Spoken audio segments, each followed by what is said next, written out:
भगवान की कथा अनंत है। कितनी है? नो लिमिट्स, कोई लिमिट नहीं, वो अनलिमिटेड है भगवान की कथा। अब अनलिमिटेड कथा अगर तुमसे कहा जाए कि यहां पे 5 महीने की कथा करेंगे ऋषिकेश में, बताओ कौन कौन रुकेगा? 5-7 का तो तलाक हो जाएगा। पुरुष रुक गए तो पत्नी कही मई मर जा, गंगा मई बई में रह तू। और स्त्री रुक गई तो बोले बुई देखो बाबा खावे को तो मई रियो, खबरदार ये तो झांकी तो। हाँ या ना? सही है ना? तो कलयुग के लोग हैं हम लोग, तो धैर्यवान है ही नहीं, हम तो कथा भी ढंग से नहीं सुन पाते। 3 घंटे की कथा में 3 बार बाहर जाते हैं हम लोग।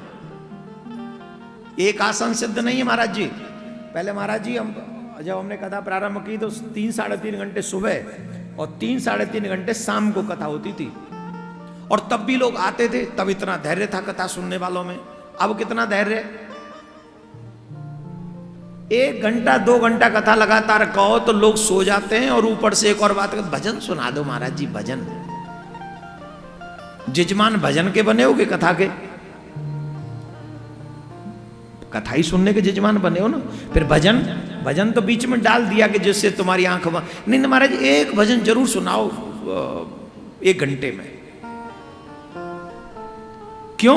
थोड़ी एनर्जी पाने के लिए, एनर्जी बूस्ट हो जाएगी उससे। चलो करवा देते हैं। उसके बाद भी 3 घंटे में 2 से 3 बार व्यक्ति बाहर जाता है। आसन सिद्ध नहीं है, श्रवण सिद्ध नहीं है, बुद्धि स्थिर नहीं है। इसका मतलब क्या है? कलयुग के लोग पहले 3-3, 4-4 घंटे की वीडियो देखते थे यूट्यूब पे। फिर हमसे किसी ने कहा, बोले महाराज जी इसे शॉर्ट कर दो, 10-15 मिनट का प्रसंग सुनाया करो। लोग बहुत सुनते, चलता है 10-15, 3 घंटे का नहीं चलता। हमने चलो 10-15 मिनट सुनाएंगे। फिर समय बदला और 1-1.5 साल में बदल गया समय।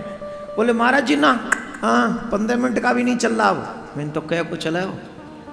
बोले महाराज जी अब 2-3 मिनट का, 2-3 मिनट में खत्म। मैंने कहा हम कथावाचक आदमी 3 मिनट में किसको खत्म करेंगे? हमें तो 3 मिनट शुरू होने में लग जाती हैं। जैसे वो पुराने समय में नहीं, वो ऐसा ट्रैक्टर होता था, ऐसा ट्रैक्टर होता था, यूं यूं यूं यूं यूं यूं 2-3 बार उसे घुमाओ घुमाओ घुमाओ, फिर स्टार्ट होता था। अब हो ना हो, ठंडी हो जाए तो कई बार घुमाओ। लेकिन अब वो सेल्फ स्टार्ट आ गए ना, अब तो वो जरूरत ही नहीं रही। बोले हमारे 2-3 मिनट का भी नहीं चल रहा। अब कितनी? बोले अब चल रही है reel reel reel. 10 minute reel देखने वाला मनुष्य सोचे कि मैंने पहली रील कहां से देखना शुरू किया था, वो भूल चुका, अब उसे याद नहीं है। इतनी याददाश्त कमजोर हो गई है कि उसने रील्स कहां से शुरू की थी मालूम नहीं, देखता चला गया। और याद रखना, इन रील्स के चक्कर में कहीं तुम्हारी पूरी फिल्म न पिट जाए, तुम्हारी फिल्म न पिट जाए रील्स के चक्कर में। तो रील्स की आवश्यकता नहीं है, तुम्हारी रियल लाइफ में फिल्म की स्टोरी अच्छी हो। उसके लिए श्रवण में धैर्य होना चाहिए, आसन में दृढ़ता होनी चाहिए। आसन जीत के बैठो, 3 घंटे तक हिलना नहीं है। श्रवण में भी शक्ति रहे, मन में भी एकाग्रता रहे। और इसीलिए जानते थे सनकादिक ऋषियों ने कहा कलयुग के लोगों पे समय नहीं है। कलयुग के लिए जो हैं वो बड़े क्विक हैं, बहुत फास्ट हैं।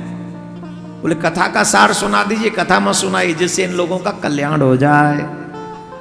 तब कहा कि ठीक है, हम कथा सारम श्रीमद्भागवतम शास्त्रम कलौ कीरेण भाषितम, हम तुम्हें भागवत शास्त्र सुनाते हैं जो श्री सुखदेव जी महाराज के मुख से निकला है।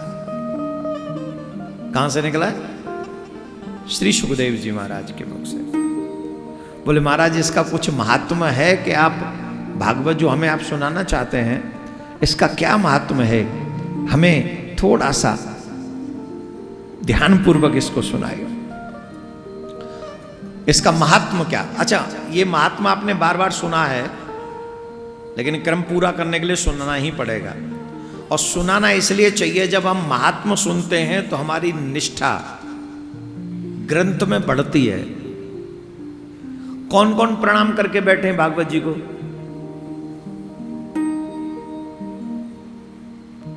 मान गए पक्के चेलाओ फिर दो। और सभी चेलों ने ऑलमोस्ट तिलक भी लगा रखा है। जिन्होंने तिलक लगा रखा है, I am proud of you. माथे पे तिलक, गले में कंठी, हाथ में कलावा, मुख में भगवान का नाम, सर पे सिक्का।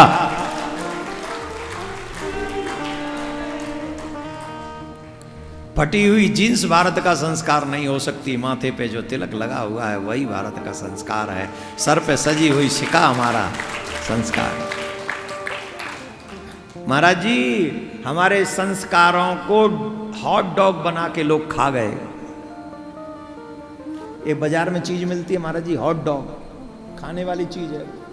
देवताओं खाइए, हॉट डॉग नहीं खाई, अभी मत खाना। हाँ, बहुत बुरी चीज है, उसे हॉट हो जाते हैं। वो डॉग तो वैसे ही डॉग है। हॉट डॉग बना के खा गए संस्कारों को। गंगा में कैसे स्नान करना चाहिए, कितने लोगों को आता होगा? मां भगवती क्या सबके पाप काट देगी? जवाब दो। काट देगी? नहीं काटेगी। जब स्नान करने वाले को यह न पता हो कि मैं भगवती में स्नान कर रहा हूं, तो कैसे मां भगवती तुम्हारे पापों को काट देगी? ये देखो, इंद्र देवता भी आ गए महाराज जी।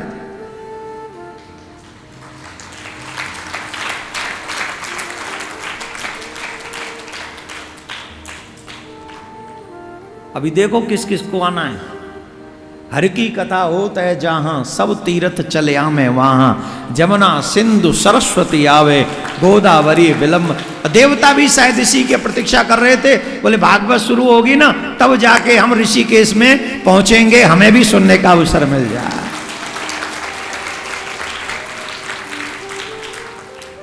अब बताओ, देवता भी आ गए और तुम भी आ गए, अब बचा क्या है? क्योंकि देवभूमि, अच्छा ये आए कि कहीं सोने चले गए होंगे थोड़े बहुत दिन के लिए? कहां से आए? ये तो यहीं रहते ही हैं। देवभूमि तो है, ये तो यहीं रहते हैं, ये कहां जाएंगे? पर हाँ, कुछ समय के लिए भ्रमण पे निकल जाते हैं। पर आज जब इनको भी पता चला, पधारो, आज तो अच्छे लग रहे हो, बस पंडाल में होती कथा तो अच्छे नहीं लगते, पर आपका आज आना ठीक लग रहा है। आज आ गए हो, अच्छा। पंडाल में होती तो महाराज असुविधा कर देते, नीचे गीला गीला हो जाता है, और नीचे गीला गीला हो जाता है, ऊपर से भी मतलब टपकता है थोड़ा थोड़ा, तो वो ऊपर तो चुचाओ तो नीचे तो गीलो है जाओ तो। पर यहाँ अच्छे लग रहे हैं। महाराज जी ने ऐसी व्यवस्था करी है, चकाचक एसी वाले।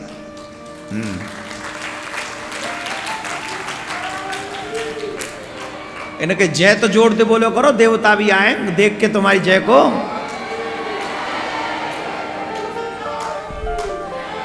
तो जितने भी लोग यहां बैठे हैं, आप यही सोच के बैठिए कि हम भगवान के घर में बैठे हैं इस समय, और मां भगवती की गोद में बैठे हैं। सौनकादिक ऋषियों ने कहा, महाराज जी कलयुग के लोगों के पास समय नहीं है, और इनका कल्याण होना जरूरी है। क्यों जरूरी है, क्यों आवश्यक है? बोले इसलिए आवश्यक है कि कलिकाल के लोगों का स्वभाव ही स्वाभाविक पाप में लगना है। इनका मन स्वभाव से ही पापी है। पाप में लगाना नहीं पड़ता मन को, अपने आप लग जाता है। अच्छा बताओ, पाप में लगाना पड़ता है कि लग जाता है? धर्म में लगाना पड़ता है, कथा में लगाना पड़ता है, भजन में लगाना पड़ता है, बुरी जगहों पे लगाना नहीं पड़ता, अपने आप खिंचता है। तो इन कलयुग के लोगों का कल्याण कैसे हो प्रभु, ऐसा कोई कथा का सार सुनाइए। तब उन्होंने कहा कि हम तुम्हें श्रीमद् भागवत कथा श्रवण कराते हैं। बोले इसका महात्म क्या है, इस कथा को सुनने का महात्म क्या है? तो ध्यान पूर्वक, क्योंकि ये महात्म भी यहीं से निकल के गया है, देवभूमि से। तो आप कहें तो सुना दें, सुनाएं कि नहीं? जोर से बोलो। तुम मना भी करोगे तो भी नहीं मानेंगे। एक बार देवर्षि नारद भ्रमण करते करते एकदा हि विशालायां चत्वारिशो मलः सत्संगार्थ समायाता दद्रसुस्त्रत्र नारदम। एक समय देवर्षि नारद भ्रमण करते हुए हिमालय की कंदराओं में पहुंचे, बद्री विशाल में, यही बद्री विशाल। और वहां सनक सनंदन सनातन सनत कुमार चतुर ऋषि ने नारद जी को देखा। तो नारद जी से पूछा, आपका मुखमंडल क्यों मुरझाया हुआ है? आपका मुखमंडल, आप तो भगवान के भक्त हैं और भगवान के भक्तों का मुख मुरझाना नहीं चाहिए, उनके मुख पे तो अहरनिश प्रसन्नता रहनी चाहिए। और आपका मुख तो ऐसे मुरझाया हुआ जैसे व्यापारी कहीं व्यापार करने के लिए गया हो अपने यहाँ से धन लेने, और उसका सारा धन वो लुटाया हो, तो जब वो लौटते समय उसकी वो जो दशा होती है, वो दशा आपकी हो रही है। ऐसी दशा क्यों है? तो देवर्षि नारद ने कहा, महाराज अहम तो पृथ्वी यातो ज्ञात्वा सर्वोत्तमामिति पुष्करम च प्रयागम च काशी गोदावरी यथा हरिक्षेत्रम कुरुक्षेत्रम श्रीरंगम सेतु बंधनम। मैं अपने मन की शांति के लिए भारतवर्ष के अनेक तीर्थों में भ्रमण करने के लिए गया। जब घर में अशांत हो जाओ तो तीर्थों में जाया करो। कहां जाया करो? जोर से बोलो। और तीर्थों में, होटलों में मत रुका करो। काफी लोग तीर्थों में जाते हैं और तीर्थों में भी जाके ऐसे घूमते जैसे स्विट्जरलैंड में घूम रहे हो, पत्नी के हाथ में हाथ डाल के। अच्छा ईमानदारी से बताओ, हम तीर्थ में पत्नी के हाथ में हाथ डाल के घूम रहे हैं तो हम तीर्थ वाली फीलिंग आएगी हमें? जवाब दो। अच्छा बुजुर्ग बूढ़े बूढ़े सब मना कर, नहीं आएगी। और युवा बच्चों से पूछो तो बोले महाराज पागल है वो है, ये लो पत्नी है, क्या फर्क है फर्क, फीलिंग्स का फर्क है। एक तो वो है जो तीर्थ को पग पग पे प्रणाम करता हुआ जा रहा है, और एक वो है कि हम घूमने आए हैं छुट्टियों में। अब बताओ तीर्थ की कृपा किस पे होगी? बोलो। तुम्हारे घर में आए और आराम से डल्लब के गद्दे पे पति पत्नी बैठ जाएं, उस पे आप दया करोगे, प्यार बरसाओगे, या फिर आते ही घर में अरे साहब बहुत अच्छा, अरे भैया बहुत बहुत बहुत। अब बताओ किस पे दया करोगे आप? किस पे प्यार आएगा आपको? बोलो। जब मुंह से कुछ तो फोड़ो, किस पे दया आएगी? प्यार आएगा, अपनापन आएगा। जो अरे अरे अरे आप बैठो, हम बना लेंगे चाय वो बनाने देंगे ही नहीं घर वाले। फिर अरे आप बैठो आप बैठो। और कई तो ऐसे भुरसंडा आ जाते हैं, वो आके फैल जाते हैं सोफा पे। हाँ क्या लेंगे, ठंडा गरम? बोले दोनों ले आओ एक एक करके। पहले ठंडा ले आओ, बाद में गरम ले लेंगे। छोड़ना कुछ भी नहीं फ्री का। अब बताओ ऐसे लोगों का आपको स्नेह आएगा? आराम से बैठे हैं, अब जाने का नाम ही नहीं है, जाएंगे ही नहीं जब तक आप धक्का नहीं मारोगे ना, मतलब ही नहीं। और एक अरे महाराज आप बैठो हम बनाएंगे चाय, आप बैठो ना, हम लाते हैं जो भी हम बना लें। आप बताओ क्या करें? तीर्थ में जाके वो विनम्रता, वो दीनता आप में होनी चाहिए। वो तीर्थ के प्रति आपको ये ध्यान रहना चाहिए कि यहां आने से मेरा कल्याण होगा ही, ये विश्वास होना चाहिए। हम घूमने नहीं, कल्याण कराने आए हैं। इस भाव से तीर्थ में जाओगे तो तीर्थ का अनुग्रह, तीर्थ की कृपा आप पे 100% होगी, कोई रोक नहीं सकता।